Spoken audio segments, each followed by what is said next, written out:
So let's talk about how this all started, right? I mean, you were doing long drive, just all of a sudden decide, I'm going to go build a golf club myself. Okay, let's go back 22 years. 30 to 40% of the people are still hitting persimmon woods. So, and I was at the time hitting a driver called the 450R So Long. That driver, I broke the world record in 2004. I hit it 526 yards. Whoa. Yeah, it was a crazy day at World Long Drive. Was it on the moon? It was in Albuquerque. That's the moon. Park. Yeah. So, I mean, obviously you guys are producing a higher quality product that's handmade. Dude, we should be charging more. Should be charging more. And you know what? Maybe we should. But the simple truth is, as a marketer, one thing I wonder is if you charged $1,000 for it, if you'd actually sell more and you get essentially like the Louis Vuitton effect. What's going on, Wealth Builders? Today, I've got a golf club manufacturer. They made drivers that the top long drivers have used over the last bunch of years. They've had over 36 long drive champions. You might have seen this driver used by Bryson DeChambeau when he was out winning those majors and everything else. And now I'm using it too. I've got the owner of Krank Golf, Lance Reeder. What's up? How you doing, buddy? I appreciate you coming on. Absolutely. I am fascinated by the golf business. I've had some golf coaches on and other people who love golf, but I've never had, like a business owner and somebody who's obviously producing equipment. Yeah. Yeah, it's been 22 years, been building clubs, started in the world of long drive. That's really what we're mostly known for. But we've always made regular playing drivers. We tried to fix a problem that we had back then, which was everything broke. Yep. And when you're in the industry of long drive, they're now swinging above 160 miles an hour. That's crazy. It's crazy. That's more than anybody's real ball speed. So, but back then I was one of the top long drivers and was tired of breaking drivers. And so we started making drivers. Yeah. As a hobby. and we got really got lucky. The first one we developed was called the El Diablo, and I wanted to make a driver that didn't break, and I wanted to see what that would hit like so we could practice. Yeah. And the El Diablo was special. Won 5 world championships the first year we made it. Wow.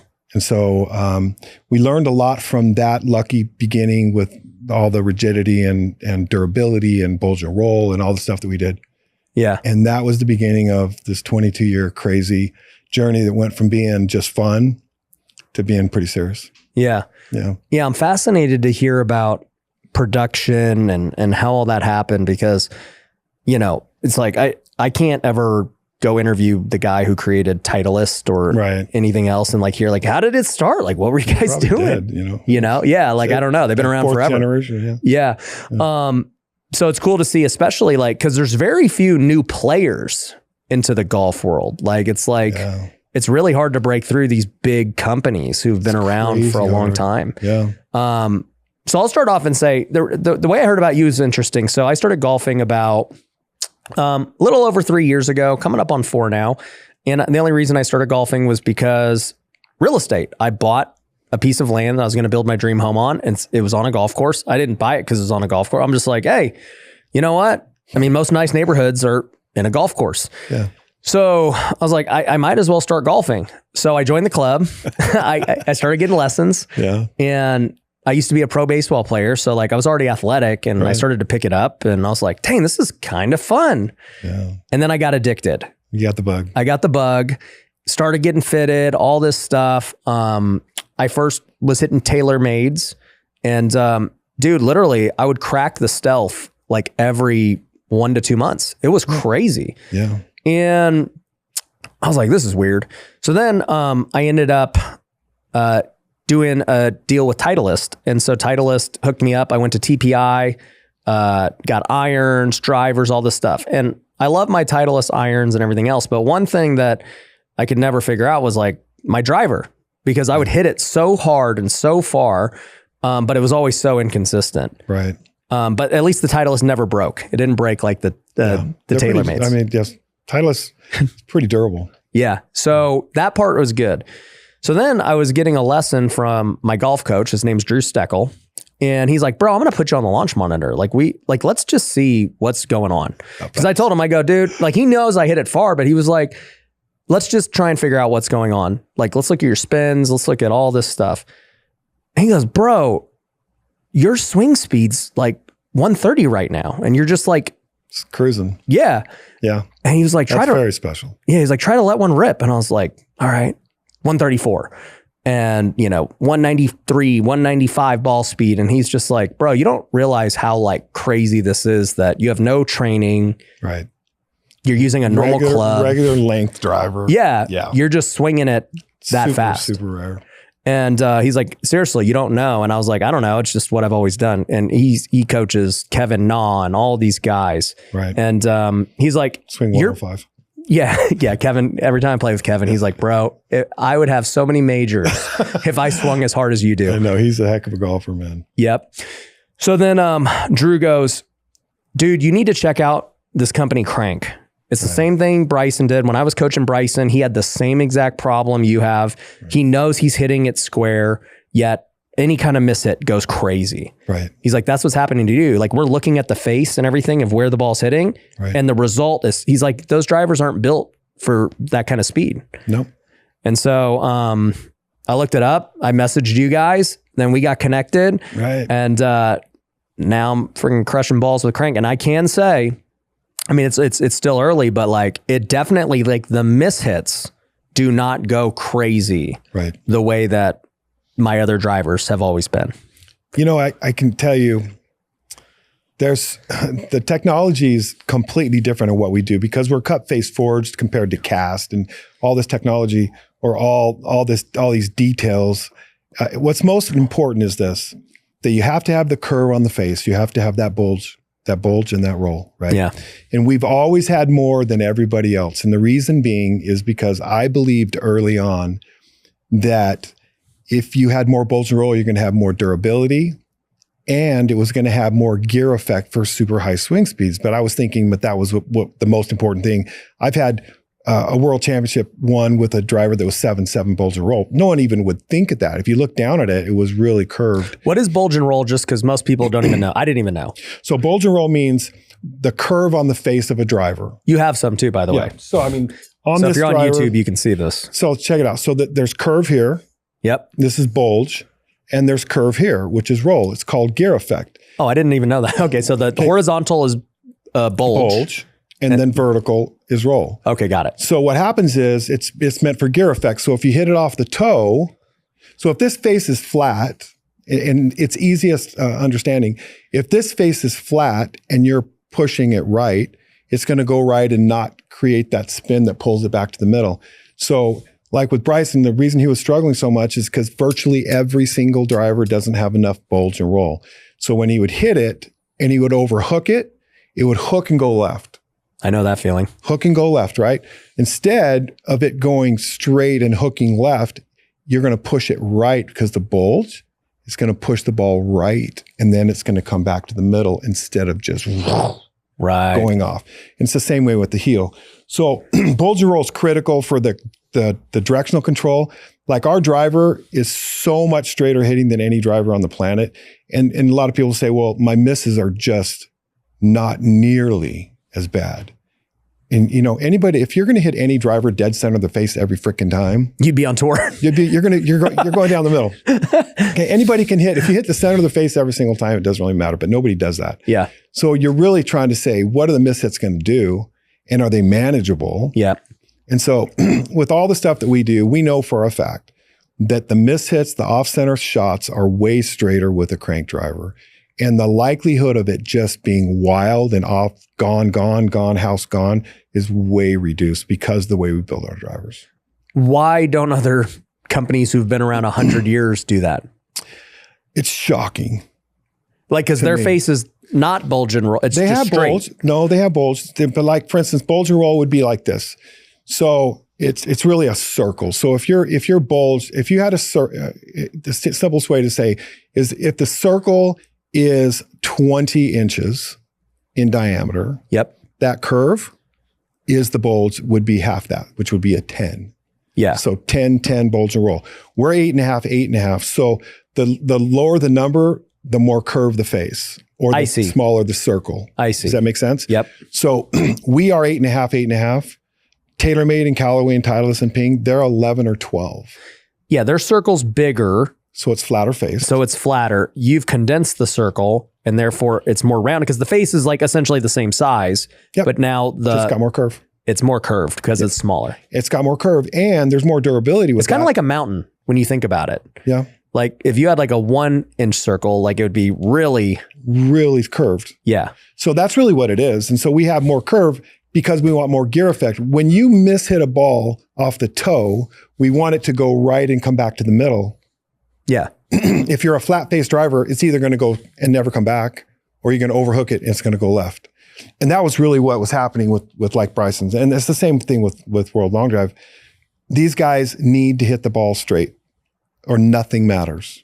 Yeah. It's like the driver determines how high you score and your putter and wedge determine how low you score.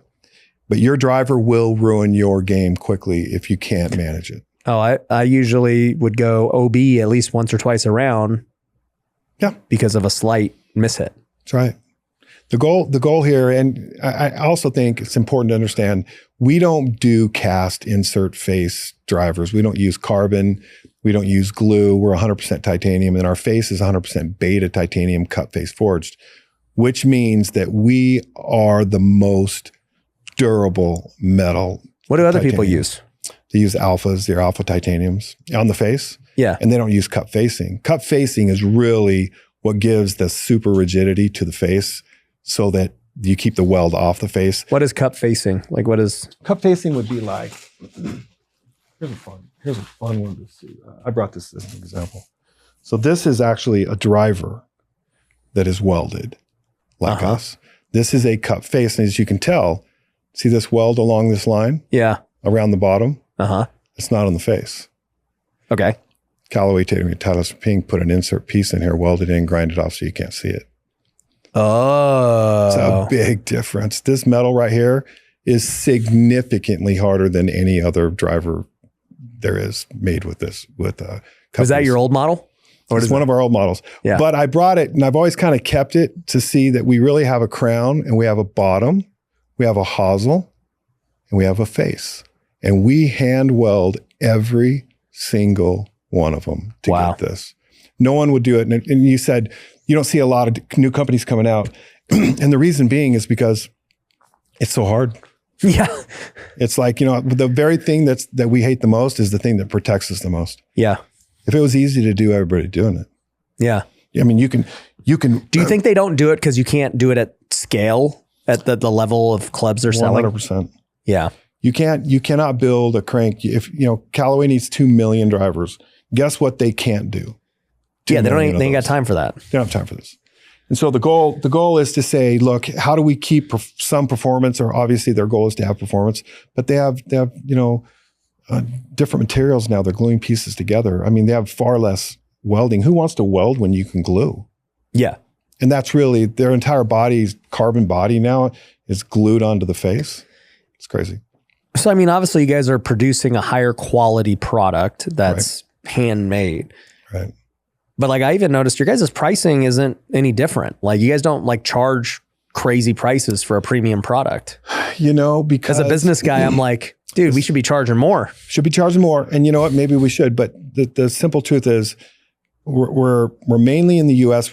We're in like 13 other countries, but our main business is in the US and we're mainly online.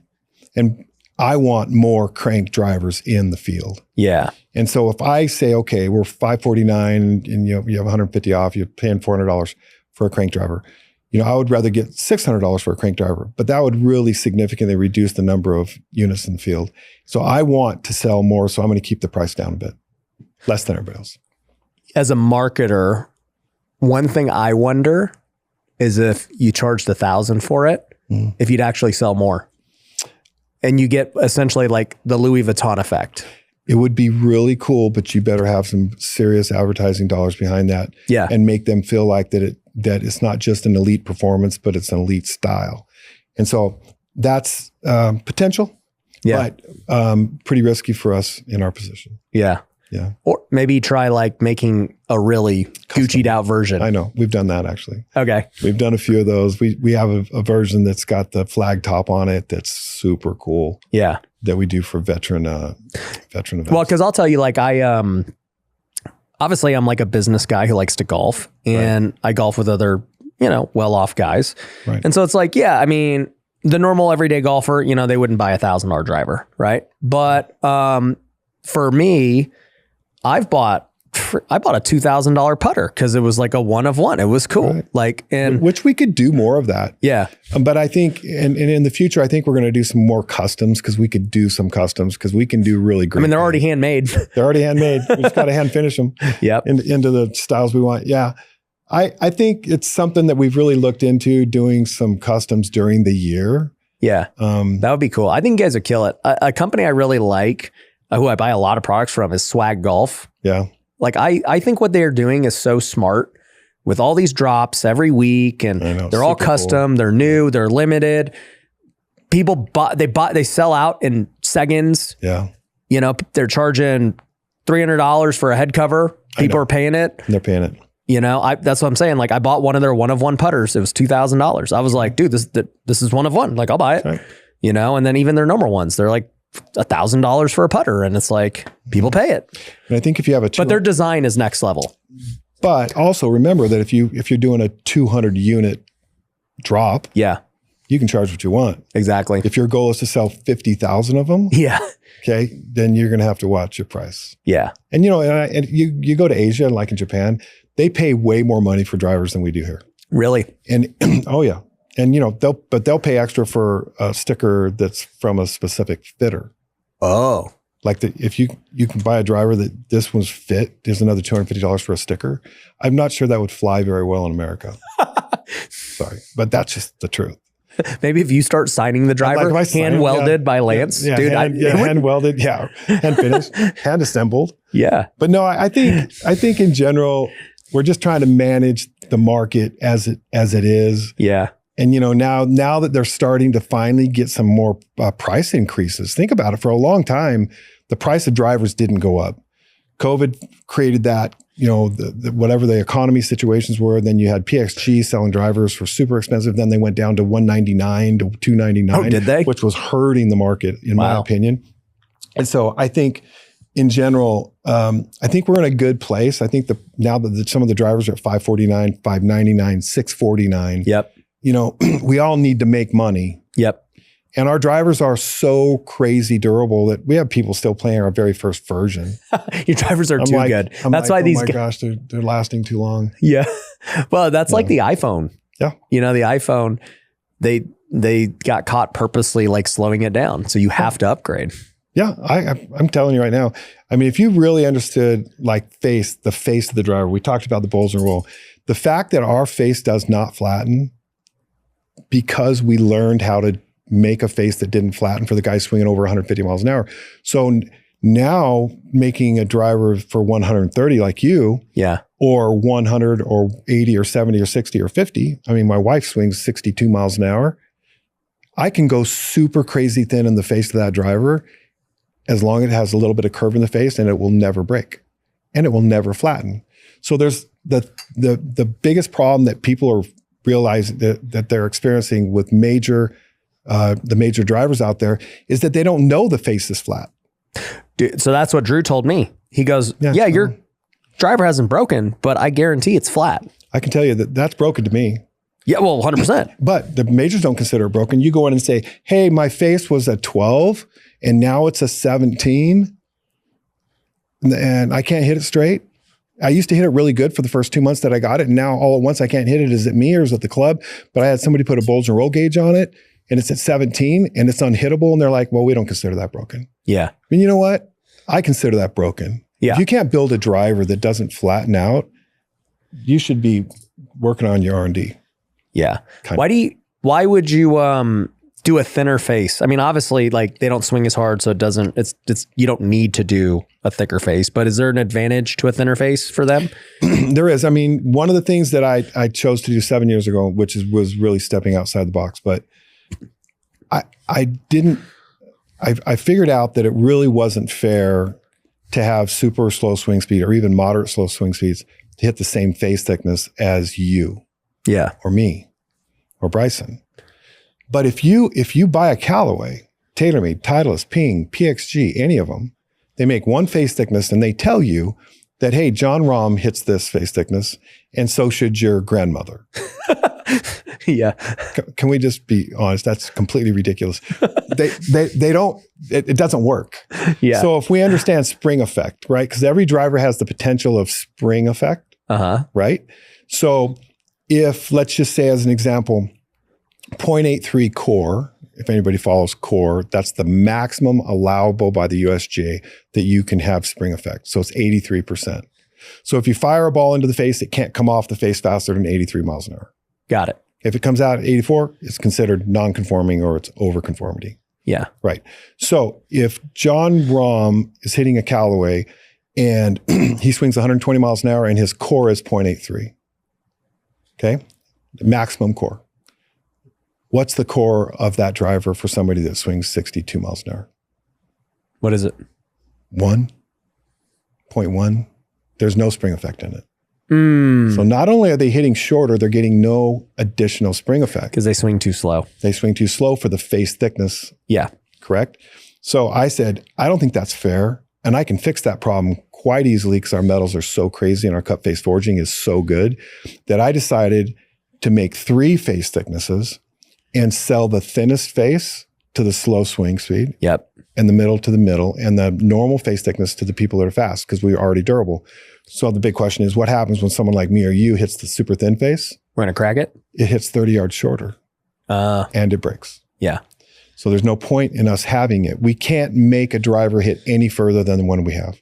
The one that you have that I sent you, in my opinion, is the longest hitting driver in the world. It has the least amount of curvature on your driver. Let's talk about that because, and by the way, for anyone listening who's a business person, we'll talk about business too, because I'm really fascinated by the golf business and how this started.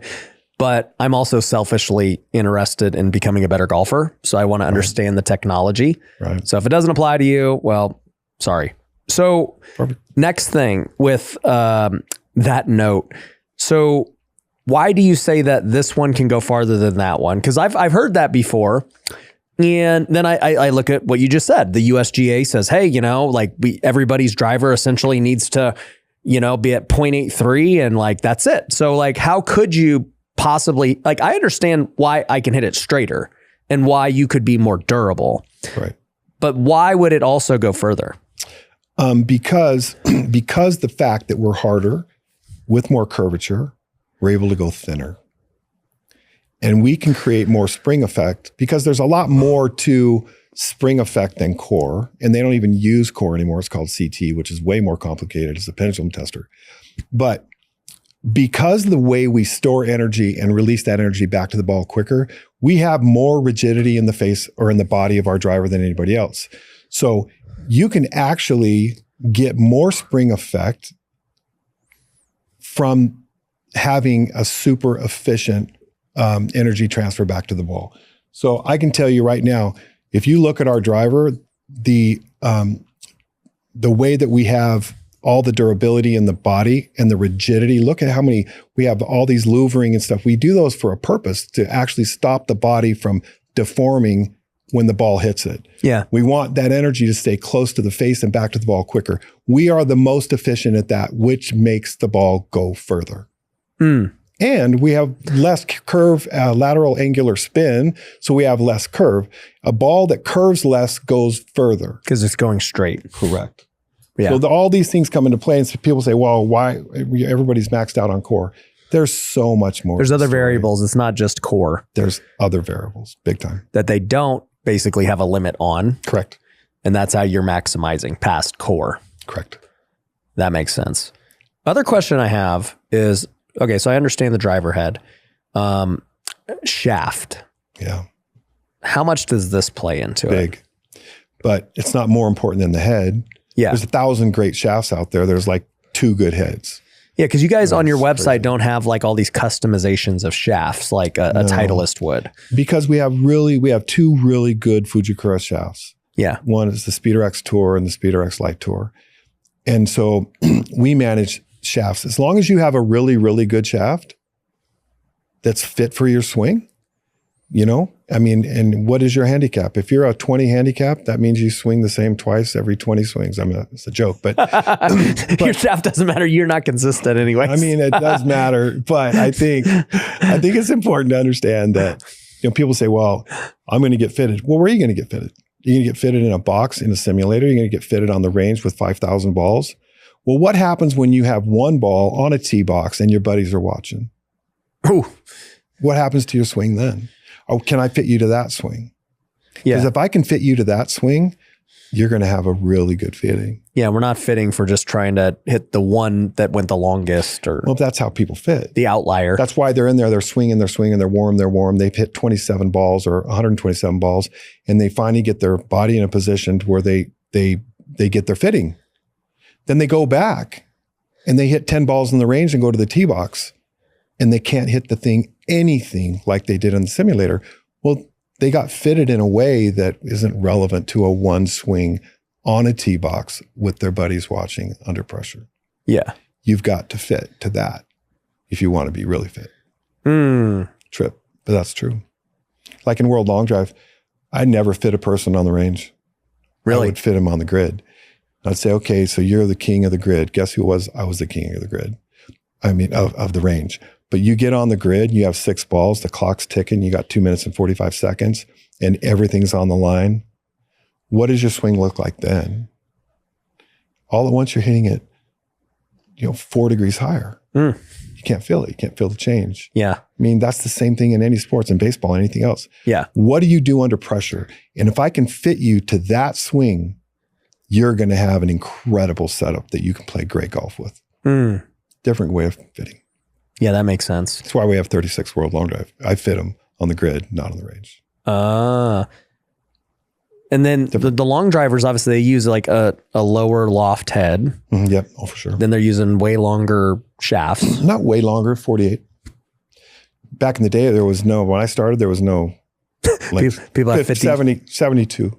Whoa. Oh yeah. They had guys that couldn't even dribble a basketball, couldn't throw a ball. But they had figured out how to swing a 70-inch driver. They never went for to reference, the gym. a normal shaft is 45, 46. Yeah. So it became a clown act. And so long drivers in America back then, they finally cut it back to like 52 and then 50, then 48. So now it's at 48. And, the maximum. It's not that far off. It's 45 and a half, 46. Yeah. It's not that big of a deal. I think, but you got to remember, the longer the shaft, the lower the loft of driver. Yeah. So when people say, well, they're hitting a 5-degree driver, well, that at 48 inches, a 5-degree driver in comparison to a 45.5-inch driver, that would be hitting like an 8. They hit exactly the same trajectory. Oh, I see. You follow me? I was wondering why. Okay, that makes sense. Yep. Because I have, I think my original was 44.5. They might have took an inch off. And then this new one I have is 45.5. So that would increase the loft. Okay. That would increase the loft. Yeah. That makes sense. All these little tweaks, but it's cool. I mean, you can adjust your driver and whatever. I'm not a huge high lofted guy. Yeah. I believe that. No, I hit them too high. Yeah. I hit them really high. You have a 7.5? Yeah. Yeah. We just launched the 6-degree from the Pro Tour because that's what Bryson hits. Everybody wants it. There's a lot of people want Everyone's that. a copycat. I know. And I'm like, well, I hit a 7.5 and I hit it high. Yeah. So, why not make the Pro Tour in a 6-degree and the LD, which is in the 4.56, but that's a little bit of a different head. How fast do you think I could swing if I swung the 48? Once you got familiar with it, yeah, everyone swings a 48 slower at first. Okay. And then they all swing it faster. Yeah. So if you were going to go to World Long Drive and compete with a 45.5 compared to a 48, you'd get blown away because once you learn how to swing a 48, it's going to go another 30 or 40. And so you'll swing it. If you're 134 at full, 135 at full pop, and you practice it, you can get probably 145. Okay. And what do you need to compete? How fast do I need to swing to compete? Which division? Open division. I have no idea what these divisions are. Divisions. Right now, they killed the sport. They killed all the legacy. portion of the sport. And back in the day, you would have open division, then 45, 50, 55, 60, 65-year-old divisions. Oh, they go by age bracket. It was a total, like your entire life was long drive. It was super cool. Not entire life, but you could do it for your entire life. Yeah, you don't have to compete with 30-year-olds when you're 60. You can't. Yeah. So now they killed every division except for the 45 and the open. So the open and the 45-year-olds. So all those other divisions, all those decades and decades of these remarkably gifted guys, they got rid of them all. That's why I'm not competing anymore, because I'm 62. Yeah, you can't compete with these 30-year-olds. I can still swing 130. Yeah. But how is that going to work against the 45-year-olds when 3 of those guys are in the top 10 in the open? Yeah. So to compete right now in World Long Drive, you really have to be swinging upper 140s, if not low 150s. Okay. All right. Let's move it. It'll be interesting. You can get there. Just go practice. Just do it for fun. Just go let it rip, dude. Well, I think it's addicting. I believe I'm already addicted to normal golf. Gosh, it's so addicting. Like I just look at it, I'm like, well, I got a better chance of doing something cool in long drive than I do getting on the PGA Tour. Yeah. I mean, you got Mesquite just down the road. I mean, the Mecca. Is that where it is? Oh, yeah. They spent $12 million building that World Long Drive grid. I did not know that. It's check it out online if anybody wants to see anything really cool with long drive. They just had their event there last week. Oh. It is the Mecca. It is the most beautiful hitting grid in the world. Then you're like Wolf Creek and stuff. Yeah, you can go play some real golf, good golf. some real tough golf. Those are cool courses though. Do most of those long drive guys suck at golf, like normal golf? Most of them are really good. Oh, most of them are really good. It's like Kyle Berkshire's a +2 or 3. Tim Burke's a +2 or 3. I mean, these guys are... Do they got to change their swing for normal golf, or they just let it rip with a 46? World Long Drive's gotten so crazy because they've gone to the super whippy shaft, which I think takes away from any relevance to golf. So they've now gone to these really whippy, senior flex, rip. That's what I was saying. They look like noodles. Yeah, they've gone to the noodle. They've gone to this crazy noodle shaft, and it does increase ball speed. Oh, but it makes it harder to hit straight, but yet they're figuring it out. But it becomes less and less of a golf usable. Yeah, you would never swing that shaft then. Mm-mm. Yeah. No, but it's what they do. And they're just going for super speed, and they're trying to hit it straight to get 6 balls. And hopefully one goes straight. One.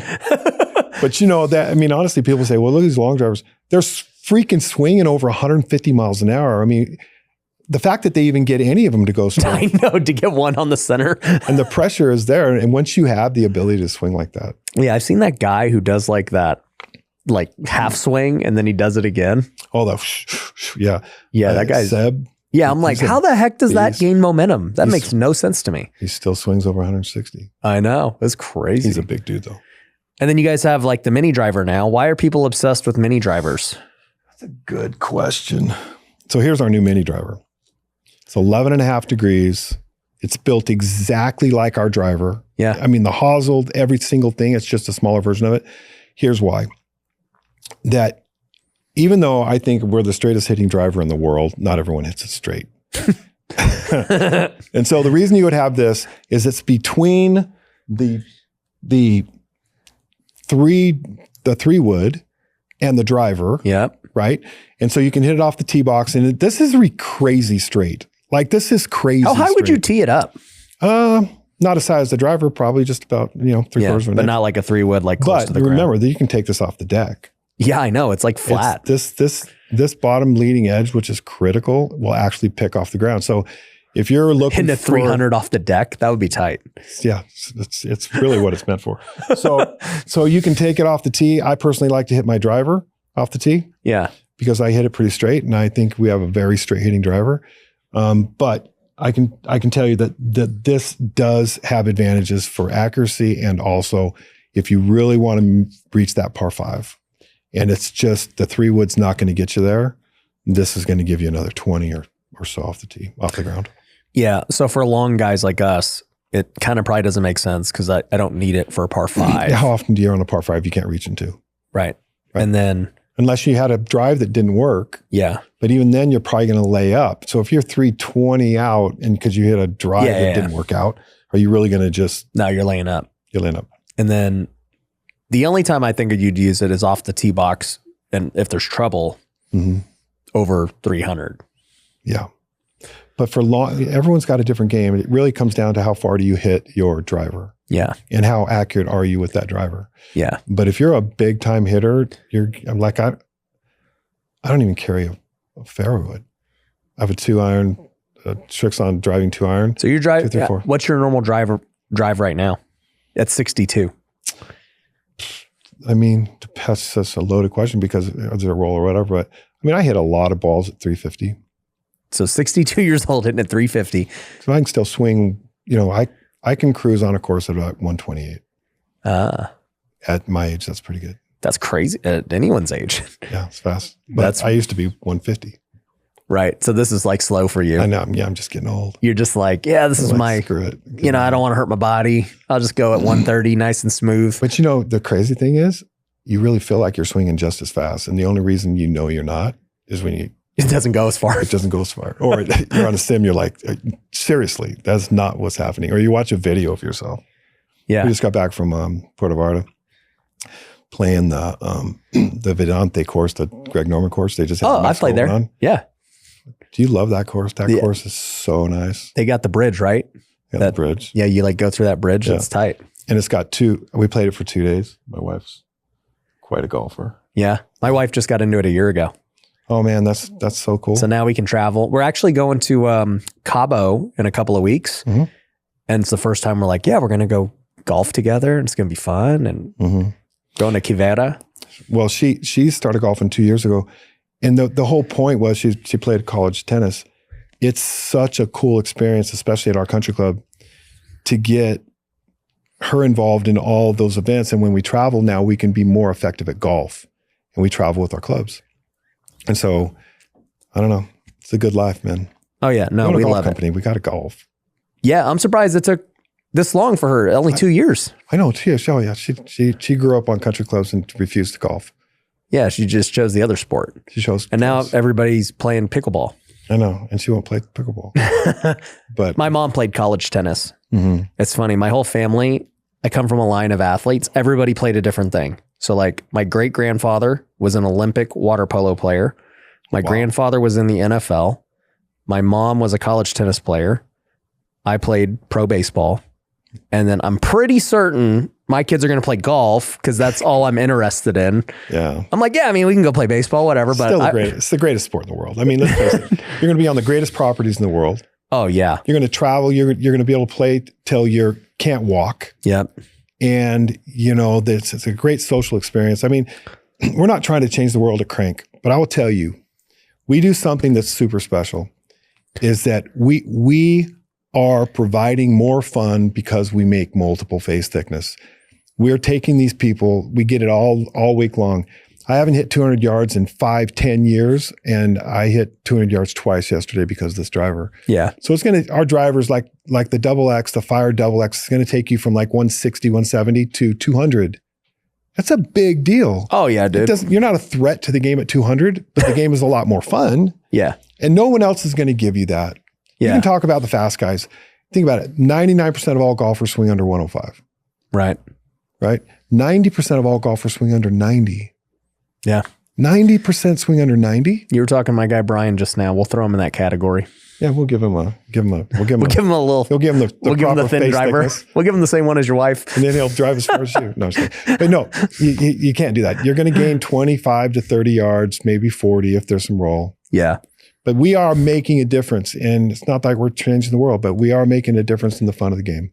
I love it. Real estate investors, I found a brand new way to create cash flow that's better than anything else I've ever done. It's better than rental properties, Airbnb, my flipping business, multifamily. It's the best thing we've done yet. It is building an automated wholesale business. Now you might be saying, Ryan, how do you build an automated wholesale business? Well, what if you had the same exact leads that I get every single month? What if you had a sales script that was so easy to close deals over the phone that you could do it all across the country? And what if you could sell your deals directly on the MLS without a real estate license and without having to actually own the property and getting top dollar? Well, we do that with this new method. And I made an 11-minute video where I go over how it all works, how you can start doing it today. So if you want to go see that video, go to wealthyinvestor.com, go click the case study and see what I'm talking about. So let's talk about how this all started, right? I mean, you were doing long drive, breaking clubs every day. Crazy. They're not going straight. How does one just all of a sudden decide, I'm going to go build a golf club myself? Because I wouldn't even know where to begin. Okay, let's go back 22 years. 30 to 40% of the people are still hitting persimmon woods. I don't even know what that is. It's a wood head. That's how you got. Oh, I've seen those actually. I've seen somebody bring that out before. Hilarious. Absolutely, it was part of the way I grew up playing golf once in a while, and we used ping eye, and it was a persimmon wood. It's made out of wood. At what point did they in baseball it's funny because baseball's the opposite. We start off using metal bats. It got too dangerous. And well, no, I mean, you just do as a kid because you can't keep breaking it. Yeah. And then, you go to the pros and you got to hit wood. Yeah. And it's like in golf, you guys were hitting wood clubs. Well, the technology got better where they were making steel drivers, and then they got into the titanium drivers. But if you go back 22, 23 years ago, what happened in the sport of long drive, I could hit the ball a long way, and I just knew that I was 100 yards past my buddies that were good athletes. For some reason, I hit the ball further. Yeah. So when I was like 38 and was kind of late, I was like, I just want to see how far I hit the ball really. So I found a guy that was in World Long Drive, and he took me out. And I was hitting this 7-degree Warbird in a Harrison 47-inch shaft. My buddy bought me 7-degree extreme driver. I was smoking that thing. He takes me out, pulls out a 55-inch Zyder or a Bang or an Alpha or an SMT or an Integra, clubs I've never even heard of in my entire life. They're now the 450cc full size. This is back when Callaway, Tatum, and Tyson Ping were still making 300cc heads. These guys were way ahead of the curve. Yeah. And they hit the ball a ton, but they all broke. And so one day I said, I met some cool guy out of Malaysia that had this contacts in China, and I wanted to travel. And I thought, these small companies can make a driver. They didn't know what they were doing. I'll make one. Yeah. I want to travel anyway. So why don't we just go give it a shot? So, and I was at the time hitting a driver called the 450R Solong. That driver, I broke the world record in 2004. I hit it 526 yards. Whoa. It was a crazy day at World Long Drive. Was it on the moon? It was in Albuquerque. That's the moon. Park. Yeah. But it was a tailwind day, and it was a crazy situation. There's only 2 days in the history of long drive that balls were hit over 500. And that day was one of them. I was just very blessed to have gone to that. How fast were the winds? Oh, 25, easy. Were you on a mountain? No, we were at Balloon Fiesta Park. It's flat. It's where they land all the balloons and the balloon thing. It's really crazy. The ground was like really hard. Yeah. All the perfect conditions. But it was, remember, we were hitting in 40-yard wide grids. So, 526 yards in a 40-yard wide grid, you better freaking hit it straight. Yeah. But it was also a 10-ball event, which meant you have 10 balls per round. The whole thing's just completely crazy. But I was hitting that driver, and I knew that was a great design. I just knew it broke a lot. Yeah. So what I did is I went and I started from there, and we perfected that and called it the Red Hot Chili Pepper, but it wasn't my design. We just changed the metals. And then my first design was the El Diablo, and I carved that out of clay. And I took that, and then they carved it out of wood. Were you like a handy guy, like to be able to make clay shapes and drivers? I wasn't never really that big of an artist. I just had a goal, and I had a shape in mind, and I knew what cup facing was, and I knew that most people didn't like doing it because it was so expensive and it was a pain in the butt to do. And then I started researching metals, and then my factory was so good, they would be like, "Oh, you should try this, do this." They gave me great ideas, and I said, "Why is this weld breaking?" "Well, it's because your body's too rigid." I said, "I don't want to lose that, so I want to triple plasma weld. Do whatever you got to do so they don't break." Where were they being made at that time? China. They're in China. Okay, got it. And so it was a very boutique factory, but this factory allowed me to just throw on my jeans and go work for a week. It was such a cool experience. So you went to the factory yourself and just went there and tested and tried things. Hitting, cannon testing, welding, designing, trying to get a head that didn't break, that had performance. Yeah.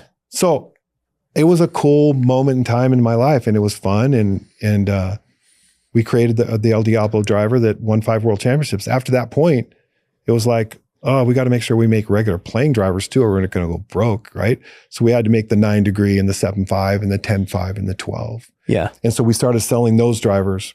That El Diablo driver was revolutionary at the time. It was the longest hitting club in the world. There was nothing like it. Wow. Yeah. But at the time it was like still niche. Oh, it's still niche today. Yeah. So like really only long drivers were like aware of it. Yeah. Well, I wanted to make everybody aware of it, but we did a lot of charity golf tournaments. I think we did about 3,000 charity golf tournaments in Phoenix. Whoa. Yeah. Over 5 or 6 years. And what I would do is I would go into them and I'd say, okay, we're going to raise money for charity, and we'd raise money. And I'd say, here's the deal. You get to hit my driver, not yours, on this hole. And when 40% of the people were walking up with persimmon woods, it wasn't even close. They're like, that ball was 60 yards past them. I go, yeah. So I sold 10,000 of those drivers. At charity events. Just doing charity events. I would just take their name and number. I'd call them on the phone and we'd deliver it or ship it. That's crazy. That's how we started for Krank. It's been so long. And that was your like full-time thing? Like, or were you making enough money long drive? Like, I don't think long drivers make all this money. Health clubs, and I'd sold them, and I was trying to decide what I was going to do. But even before I sold my health clubs, I'd gotten into long drive, and then I started signing drivers, and then I sold my health clubs, and I was just sitting there on this deal, and I was selling 10,000 drivers. That's a lot of money. And I was like, I probably should take this more serious. And then I did, and I put a plan, and we got a website, and I stopped hitting as much because it was really a long 8-hour day of hitting when you're doing charity golf tournaments, because you're hitting balls for every single group, and it's 110. You're just selling all day. Just selling every day. So until I transitioned into building our first website. That's so funny to think about. Yeah, I sold 10,000 drivers with no website, and you know, just showed them my wall in my garage was just covered in clipboards full of names. That was the office. That was the office. I'd go in there. I go, okay. I've had 4 tournaments in the last 3 days. I had one day that I had 2 tournaments. I got 37 names at this tournament. I got 35 names, 15 names. And I finally couldn't call them all. So what I did is I put down 1 to 5, their interest level, and I only called the 5s. Right. And so it was just, finally I said, this is complete insanity. I go, let's like, how much do you think you were making a year, like, at that time? Just winging it. Hundreds. Yeah. But it was all cash. It was all crazy. It was all stupid. It was like I was hand delivering drivers out of my back of my truck for 2 years. I would go in and I'd say, oh, today's delivery day, because they sign up. It says, this is the driver you wanted. I'll bring it to you. Check or cash. This is go back 22 years. And then I'd carry an extra one in with me, because 90% of the time, someone would buy the second one. Right. Their friend or family. It was a crazy beginning with Krank. And you weren't doing any woods or anything at the time? Just drivers? I did, not right out of the gate, but right after that I did. Got it. And that very first wood design, again, was very special. And it's very similar today. We just now cut face it. Our fairwoods, we cut face and use miraging steel. Our face of our fairwoods are half as thick as every other face in the world. Wow. We are the only high core fairwood in the world, and the USGA doesn't test core for fairwoods, so I can call it whatever I want. That's funny. Yeah. So you end up the business starting to grow. You got too many potential people. What happens after? The transition into internet was tough, because no one really knew of you, but I couldn't sit out there hitting golf balls for the rest of my freaking life. I knew at some point I was going to get old, and my wrists were already kind of getting, I've already got some hand issues, but we started the website, and just, when you have passion for something and you've got something unique, I knew what I was doing was completely different than anybody else in the world. And I really proved it through World Long Drive. I mean, think about it. I have 36 World Long Drive championships. No one else has 7. Yeah. Clearly it's the best. I mean, Pineda never has won. TaylorMade's never won one. Yep. The truth is, I knew that I was proving the valid, and it wasn't just the open division. It was also the 60-year-old division. It was women. So I already knew that we had something really special, and my passion was in it. And when your passion's in it, you're going to make it work.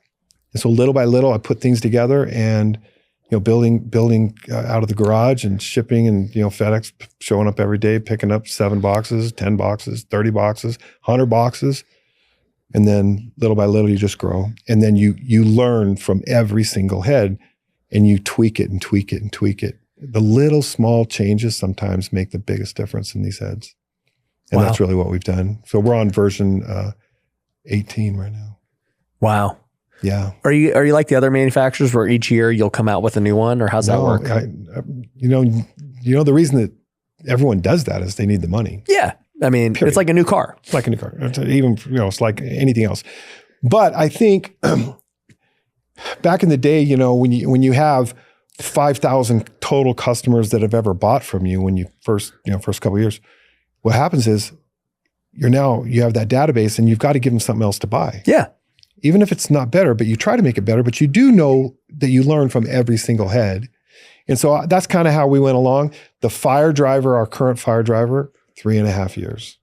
Wow. No one does that. And here's why, because Bryson picked it up, and he won the US Open with it. He shot that 58. He started winning all these tournaments when he switched to us.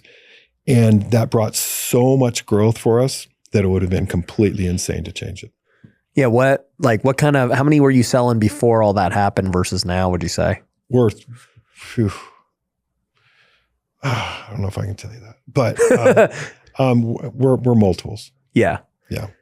And that's just not any new advertising running. It's just purely people saw Bryson win with it. They're like, we want it. Boom. And it changed his career. He hadn't won in almost 3 years. Yeah. Then he goes win, shoots a 58, then wins the US Open. It takes second at the PGA, was leading the Masters for the 2 days. Yeah. Excuse me? Everybody's seeing the fire logo everywhere. Well, remember, all he did was change one thing. He took off a driver head off that shaft and put on ours. So tell me how that all came about. How did the relationship with Bryson start out? Why did he even try to do it? Well, he'd gone and done the long drive thing a little bit, but I didn't really ever meet him. But I knew of him. I saw him out there.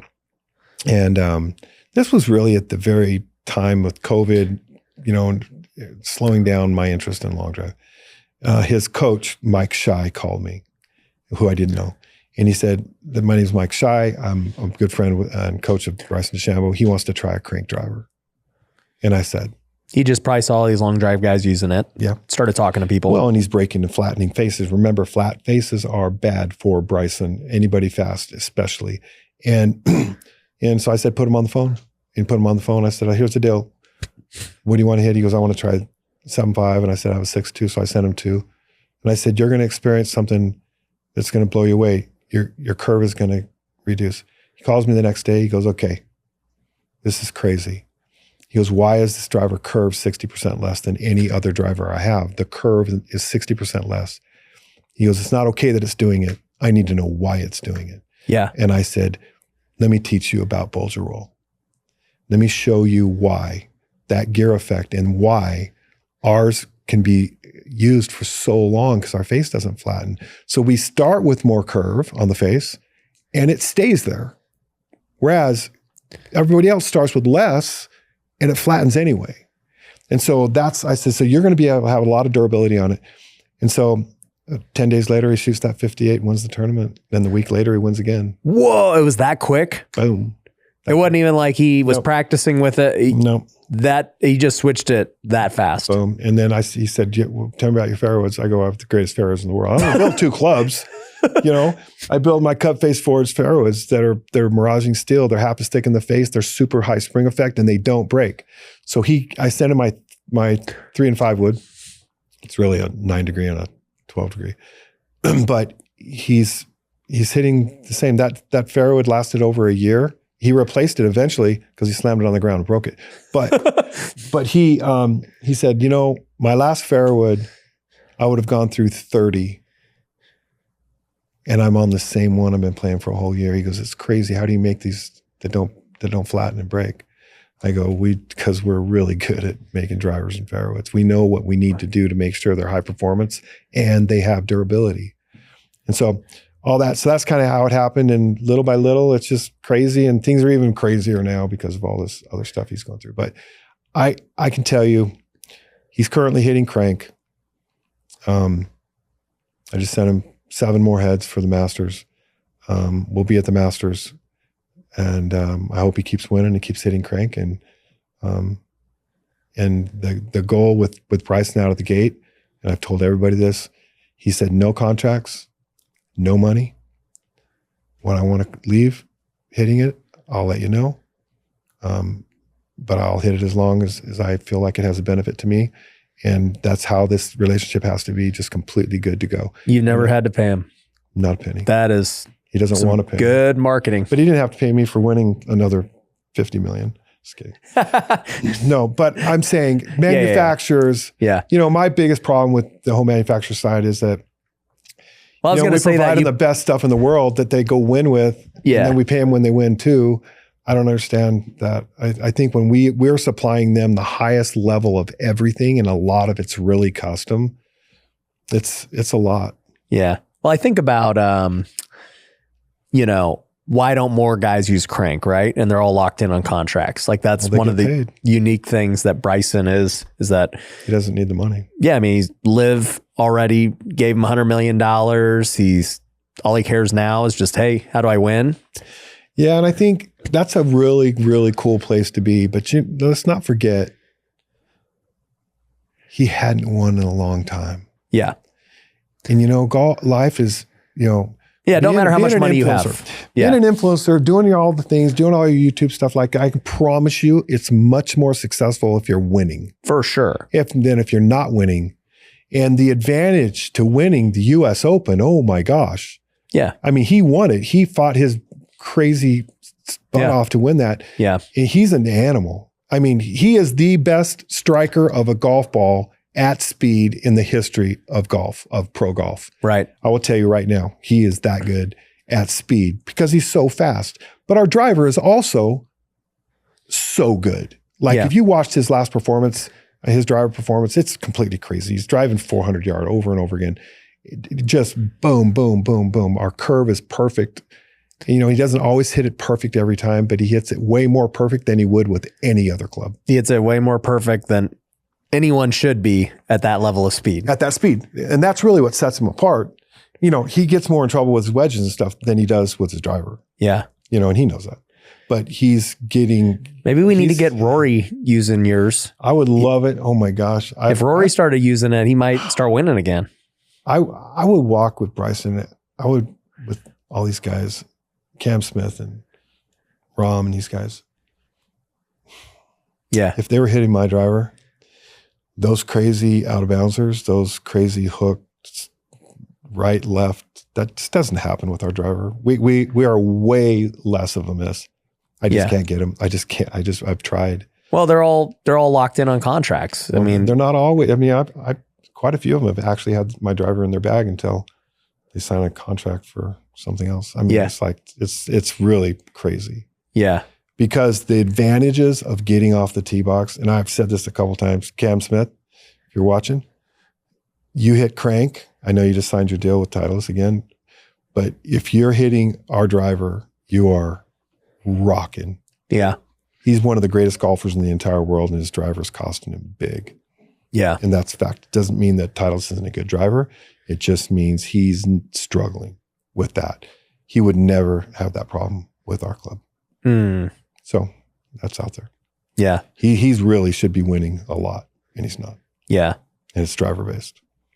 Yeah. It's so crazy because like they all have, their contracts. And what's interesting about the world of golf? I get it because I grew up in baseball. And so, you get a contract, you have guaranteed contracts. And well, in minors we didn't. But, you get to the big leagues, you sign a guaranteed deal. You don't need endorsements.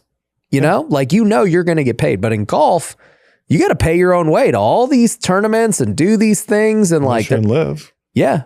Yeah. That's what I'm saying. Like up to this point, you didn't have any guarantees. There's no guarantees you even are on the PGA Tour. You could be out. You're going to miss cut after cut after cut. Yep. You have no money. How are you going to survive? Yeah. You get your card, you walk up and Callaway comes up and says, here's $200,000 for the year. That's a lot. Excuse me? Yeah. You're going to take it. They don't make bad clubs. They make great clubs. Yeah. Okay. But at what point are you really going to say, hey, I want to get different clubs, like a different driver or whatever. And if they allow you to do that, it depends if you have a 14 club deal, you can't do it. But there's more opportunities out there. It'll be interesting to see what happens over the next year. Well, I think that it's about to change because that's how it used to be. But now, right? Okay, there's LIV. Obviously, that's happened. We'll see how the merger and whatever ends up happening with that. If it happens, yeah, whatever. But now these guys have social media. So now they have the ability to monetize in other ways. Right. Bryson he's showing what's possible. And now Phil. And it's funny. It's all the LIV guys who are doing it. Yeah, well, you know why? Because the PGA Tour didn't allow it.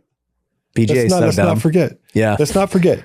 Bryson said it many times, and he's 100% right. You can't even take a phone onto the Masters. Stupid. You can't. These PGA guys, like Bryson wins the U.S. Open, and he's wondering if it's okay to post about it. And yet he's living in this completely wide open world of LIV that they're like going, post everything you can do. Exactly. Let's grow the game. What's Bryson's number one thing? Let's grow the game. Let's bring 100 million more golfers in here. And it's really what he's doing. Yeah. But you can't put handcuffs on these guys and expect to grow the game. Yep. The whole thing needs to change. Yeah. Yeah. Let them post. Doing it. Let them do the deals. Let them do everything. Let them do everything. It can only help the game. Yep. And it helps PGA. Yeah. I don't understand the fight against this. It's completely crazy. But things have changed. LIV has changed the game.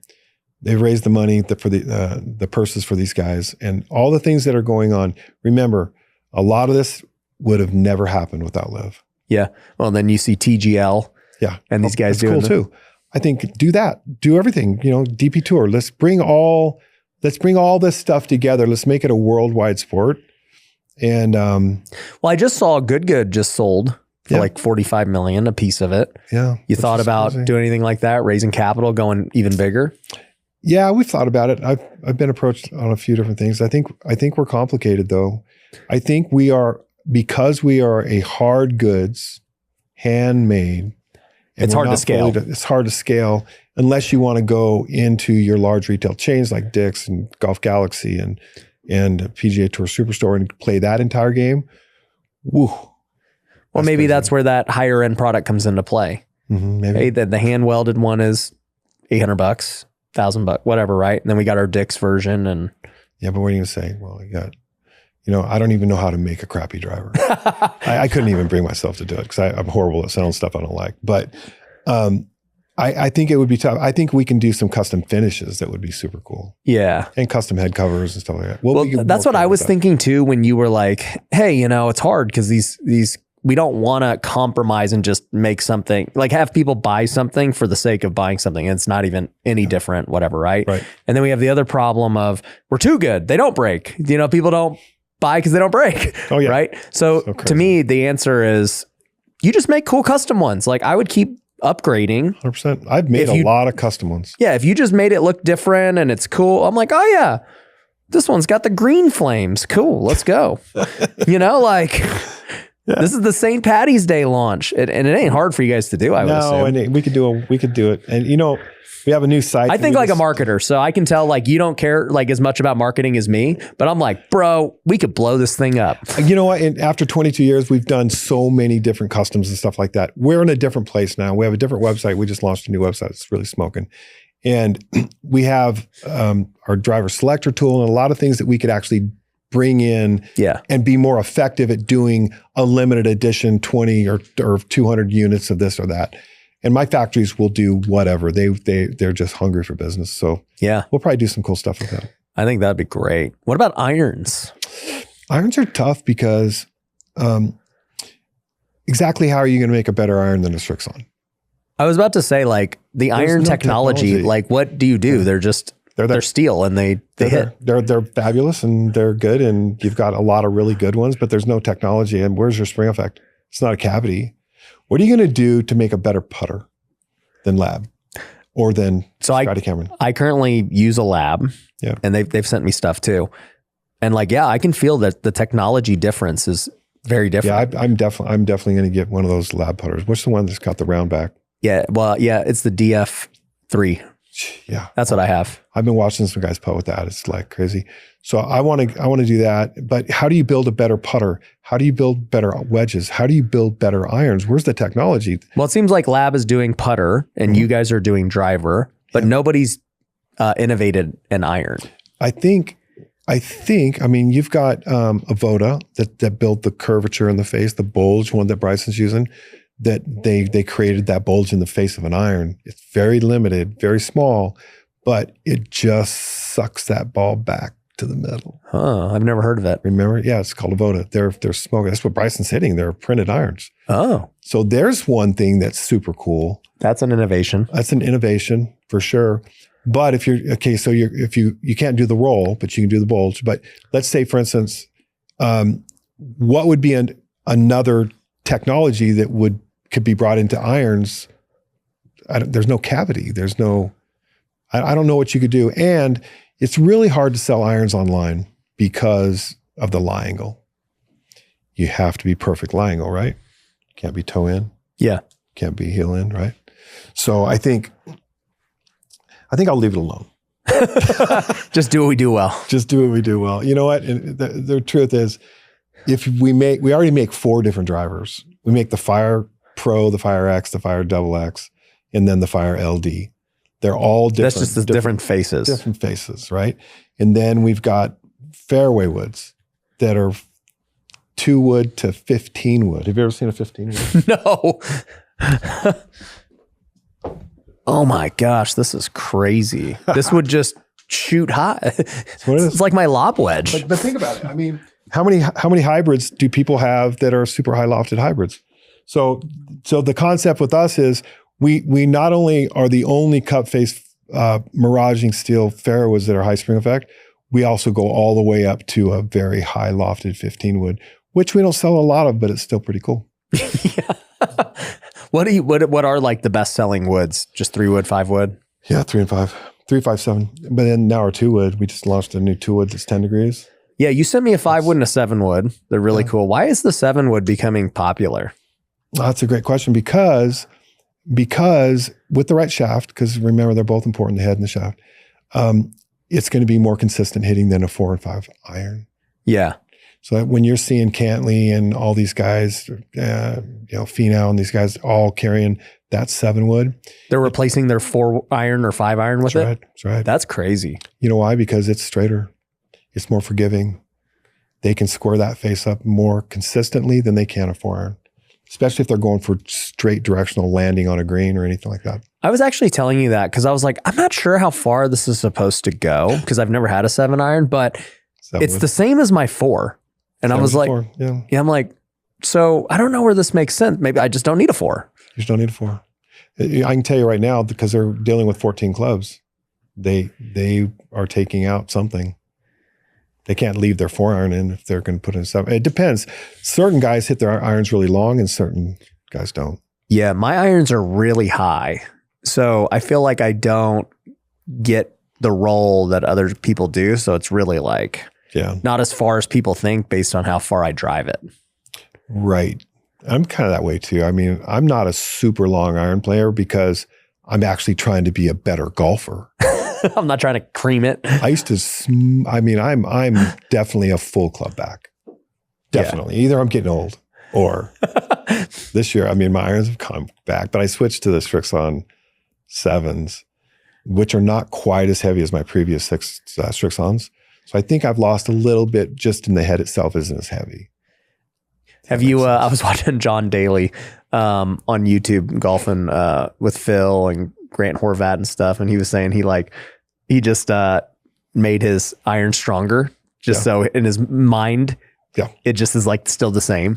Yeah. John Daly's hitting Krank right now, but is he? Yeah. So he was hitting Krank part of the tournament. He was hitting LA Golf's driver part of the tournament. He's hitting our fairwood the entire time this last week at the Hogue. So little things, little progress. You're going to get all these, it's not called the senior PGA. What is it called again? The champions? Yeah. You're going to get all these guys now? No, we're here. If they want to hit us, we'll take care of them. Yeah. But, they've got their contracts too, and they've got their relationships. Remember, the power of Callaway, TaylorMade, Towers, and Ping is significant. Right. They're not kind of big. They're really big. Yeah. Right. And I have a lot of respect for what they've gone through and what they do. But we are a small company that makes the best driver in the world. We make the best fairways in the world. How many employees do you guys have? 6. That's crazy. But we also outsource everything else. We're online. I mean, the majority. What does your core 6 team do then? Because the manufacturing then is outsourced. Manufacturing's outsourced. A lot of my social media is outsourced. A lot of my graphics are outsourced. So now we're just doing admin, accounting, fulfillment, build, shipping. We sell a lot of drivers, so you have to build those things. They don't come pre-assembled. So you're putting the shaft in, wait. So the manufacturing, it's not coming pre-built. They send you the pieces. Yeah, we get the heads, shafts, the grips, the head covers, the adapters, the wrenches, the screws that screw in the shaft to the head. Wow. We put all that stuff together, and you have so many different options. Like if you go through our driver selector tool, and then we have 4 different heads, and then we have right and left hand. Yeah. So that's a lot of combos. It's a lot of combos for having so few products. It's a lot of combos, and everything is custom built. Yeah. And we're pretty quick at getting it built and shipped out. What do you spend most of your day doing for the business these days? These days, it's been really getting the website rocking and getting that done. And, and we're getting ready to launch the new tour version, drivers. That's a big deal. So I'll kind of oversee a lot of that stuff. I really don't do that much sales anymore. I mean, you were a charity golf sales guy. I was the guy even up to like 3 years ago. I was first up every day. Wow. But we went from selling 80% over the phone to now everything's online. 85, 90% is online. So it's like, you can't even buy a golf club over the phone. But I'm in like in like other companies. Oh, you can call us. Yeah, I know. We'll give you a great experience. We'll talk about your swing in ways that you had no idea. That's crazy. I would advertise that more because other companies don't do that. No, they can call us. They can go on Podium on our website and they can chat with us. And we are very, very accessible. Yeah. But I can tell you. But I can attest to that because I just hit you guys up and then here we are. That's how we are. That's what what I need to be doing is what I'm doing right now. I need to continue more media, pushing it out. And then I'm also the designer of the clubs. I'm also the supply chain guy. I'm also the only one that has any access to my factory. That's very sensitive stuff for me. And so my factory is so good at what they do that what's your big picture plan, right? Because I think I look at that as a business guy and I'm like, yeah, that's not good when there's so much key man risk. That's right. If somebody was to want to invest or buy, what is the big picture of all this? The big picture is to continue to grow for the next 3 to 5 years. And then during that period of time, actually position ourselves that we could be sold. Yeah. And take it less with me. Like I'm way less involved in a lot of it today than I was 3 years ago. Right. I'm involved in the stuff that can't go wrong, period. Like design. Yeah, you're so much in quality control and R&D. So much quality control. I cannot get 1,000 heads in and they're made wrong. Yeah. I can't get 1,000 heads in that are made wrong with 1.4 millimeter thick face. Think about this. Virtually every driver out there is between 3.8 and 4 millimeters thick in the face. Yeah. My double X is 1.4 millimeters thick. Yeah.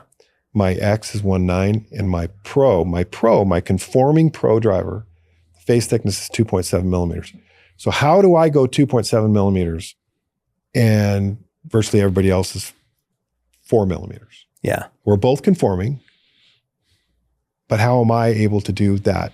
The efficiency of that face is significantly better than the soft, thick alpha titanium that's glued to a carbon body. Give me a freaking break. Yeah.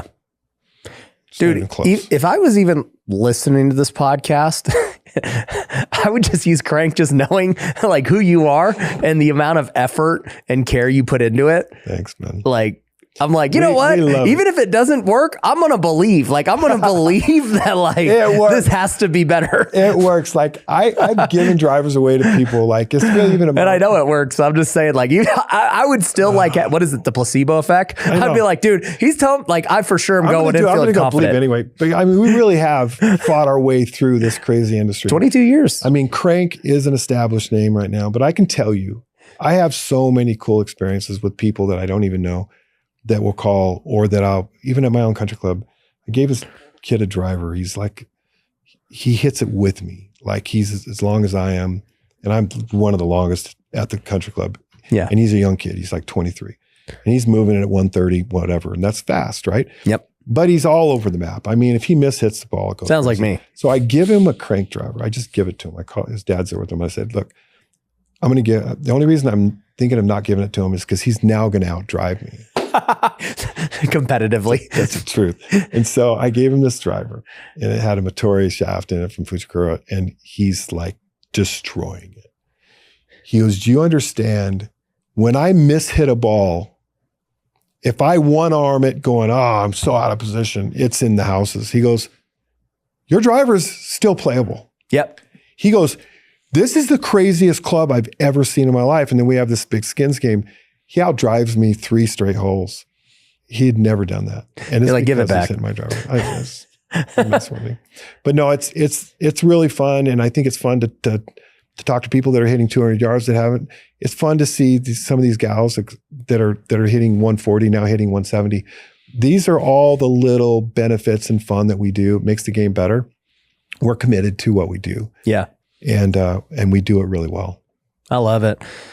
Well, man, I'm super appreciative that you have spent 20 years like truly being passionate about building the best driver. And I'm grateful to, know you and be using it now. And I'm excited to go hit some bombs and, more importantly, hit them straight. Yeah. That's the most important thing. Which is the driver's the toughest club in your bag to hit. Yeah. It doesn't matter. You have to be able to repeat a move. Yep. And you're better to do that with a Krank driver than any other driver. And that's just the truth. I agree. What's the website for people to go get it? Krankgolf.com with a K. With a K. K-R-A-N-K. Krankgolf.com. Guys, go check it out. Go get you a Krank driver. The mini driver's coming out. Go pick the driver that fits your distance and everything else. Get the right one because it's going to help you out. Don't be a hero. Just get the one you need. And make sure you guys are subscribed, and we'll catch you on the next episode. Peace. Good job. Thanks, man. That was great. Good stuff.